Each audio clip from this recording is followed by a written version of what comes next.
Bienvenue à vous. Nous sommes ici à Kongsamba et derrière moi, ce que vous voyez là, c'est le magnifique mont Lonako et cette très jolie montagne.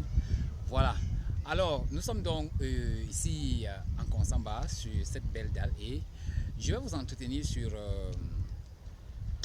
qu'est-ce qu'on va parler aujourd'hui.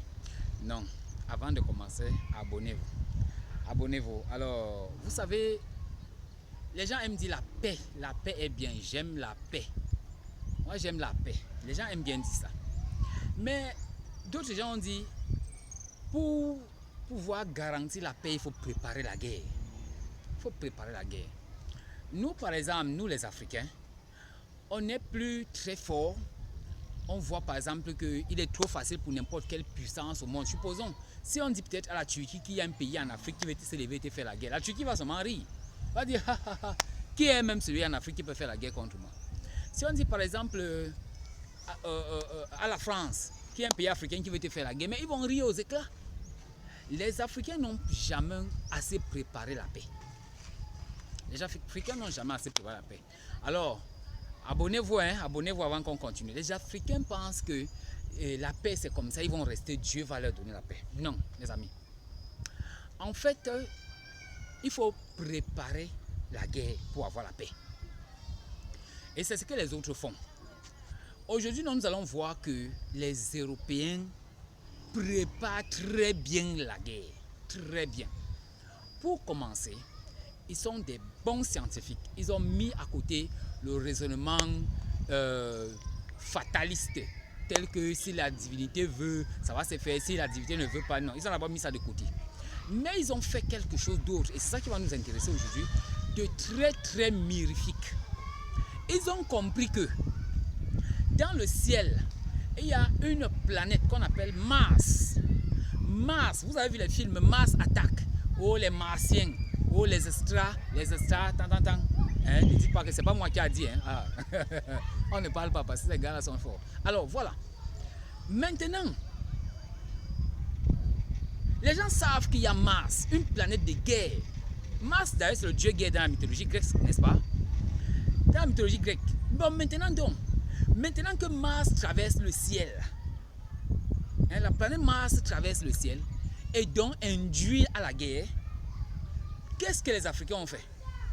Ils sont restés tranquilles, ils ne font que prier, oh Jésus, ainsi de suite. Non, c'est pas comme ça qu'on fait. Alors, les Européens, ce qui est magique, ce qui est mirifique, donc ce que je disais, c'est que chez eux, ils ont pensé qu'il faut donc gérer les énergies de Mars afin qu'il y ait la paix. Afin qu'il y ait la paix. Il ne faut pas s'asseoir et dire que oh, les ancêtres vont. Non. Ils ont créé des sports et beaucoup de sports. Ils font que le potentiel humain qui veut faire la guerre, on le gère à travers les sports. Les sports vont le résorber afin que les gens puissent vivre en paix. Parce qu'en fait, le sport, je prends peut-être le cas de la boxe, c'est une guerre. Hein? Vous savez qu'il y a des gens qui sont morts sur le ring. Le football, voilà, nous avons perdu Marco sur le sport, de l'équipe nationale de football camerounaise. Sur le stade, les gens, quand ils vont livrer un match, vous voyez, on chante d'abord l'hymne, on chante l'hymne du pays. L'hymne, c'est quoi? L'hymne, c'est un engagement patriotique. Quand on chante l'hymne là, c'est pour que ton patriotisme se réveille.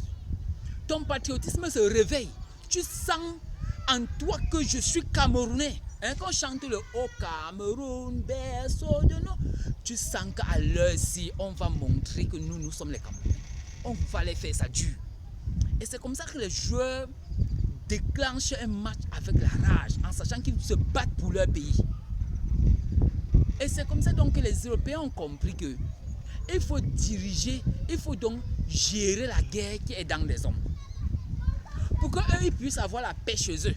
Pour qu'on puisse avoir une union européenne où les gens se tolèrent. On crée des petites formes de guerre.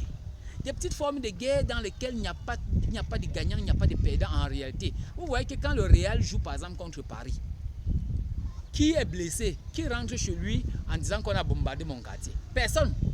Les Parisiens, petits, perdent le match, ils rentrent la tête basse en se fâchant. Ou bien alors peut-être c'est les Madrilènes qui ont perdu le match, ils rentrent peut-être la tête basse en se fâchant. Mais le matin, tout le monde se réveille bien pourtant, il part au travail, il revient le soir, il va à ses occupations. Mais ils ont vécu une guerre sur un stade 11 face à 11. Et c'est ça qu'il faut comprendre. Pour qu'il y ait la paix dans une société, il faut gérer les forces martiennes qui descendent, les vibrations martiennes qui descendent, afin donc qu'il n'y ait pas de possibilité que ces vibrations-là poussent certains jeunes à se rebeller, à avoir des comportements guerriers. On les gère, on crée des sports, tout type de sport. Regardez l'Europe. Quelqu'un décide même de créer son sport, qui est peut-être de prendre une bille, lancer dans un trou là-bas. On fait la fédération de ça. Et on commence à créer des équipes de ça, des divisions départementales de ça. Et puis on prend seulement ça, on lance dans le trou là-bas. Et après on sort le champion de ça, on lui donne son trophée. Oui, aussi simple que ça. Mais qu'est-ce qui nous empêche, nous les Africains, de créer des équipes, de créer des sports pour juguler, hein? Par contre, vous allez voir, comme nous on ne veut pas le faire, prenez le cas peut-être de Congo, RDC.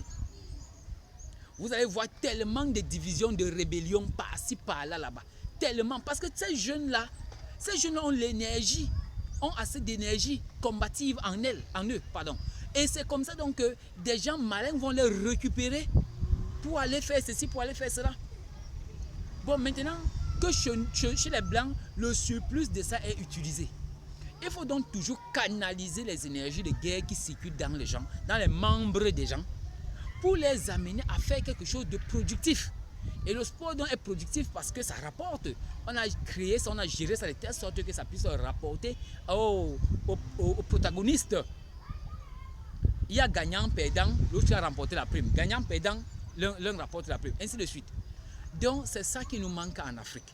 Il faut que nous créions des choses qui peuvent résorber les tensions, qui peuvent faire en sorte que quelqu'un fait la guerre à son voisin. C'est-à-dire, quand on met un match, par exemple, on dit Cameroun contre Nigeria, les Camerounais quittent, ils fuient le boulot, ils partent s'asseoir devant les ventes emportées, devant les écrans, avec la bière devant eux, pour supporter leur équipe. C'est une guerre. Quand ils perdent, regardez, ils rentrent à la maison. Si peut-être le Nigeria attaque le Cameroun, tu vois les Camerounais rentrent comme ça, ils sont fâchés, ils sont malades. Tu lui avances même un mot, tu blagues, il te donne même un coup de poing parce qu'ils ne supportent pas ça. C'est une défaite qu'ils viennent d'avoir. C'est une défaite, ils ne blaguent pas, c'est vraiment une défaite. Même chose, quand on tape maintenant les Nigériens, ah mais c'est comment, on chante, on est à l'aise, on crie, oh nous les Camerounais on est les plus forts. Regardez un peu ce qui s'est passé là, Cameroun-Algérie, match aller, ils nous ont battus, on était malades, match retour, on les a battus, mais c'est la joie, c'est l'euphorie, on est fou de joie, on est tellement contents, mais c'est de ça qu'il s'agit. Oui, c'est de ça qu'il s'agit. Parce qu'on a livré une guerre et on l'a gagnée. Et quand on la gagne, c'est tellement de joie. Et donc c'est comme ça qu'on jugule les guerres dans un continent. Il faut créer des choses qui remplacent les guerres réelles où les gens peuvent couler le sang. Et maintenant, on crée des choses. Dans l'Afrique passée, nos chefs traditionnels organisaient, c'est même pas les chefs, c'est-à-dire ils cautionnaient cela. Les ancêtres cautionnaient cela, mais les jeunes se retrouvaient souvent dans les frontières de deux quartiers pour s'insulter, pour se faire des guerres sans que le sang ne coule. Par exemple, le village A va dire rendez-vous, hein. Les jeunes se disent rendez-vous, vous connaissez là, non? Là vous connaissez, oui, on se retrouve là-bas et puis on va vous traiter comme il se doit. On va insulter vos femmes, on va insulter vos filles, on va insulter vos papas, on va dire qu'ils ont le gros ventre, on va dire que peut-être vos filles sont sales, on va tout dire. Et c'est comme ça, c'était aussi utile. Vous voyez que quand c'est comme ça, les autres ils prennent de la peine un peu à soigner le chez eux. Et donc quand ils se retrouvaient, ils se faisaient ils se chamaillaient de cette façon et puis chacun rentrait ayant dégagé toutes ces énergies de guerre qui je peux dire qu'il étouffait.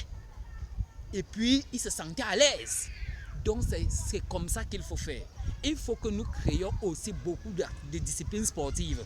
Que nous ayons beaucoup de disciplines sportives chez nous qui vont absorber donc ce surplus, cette énergie guerrière qui est dans nos membres.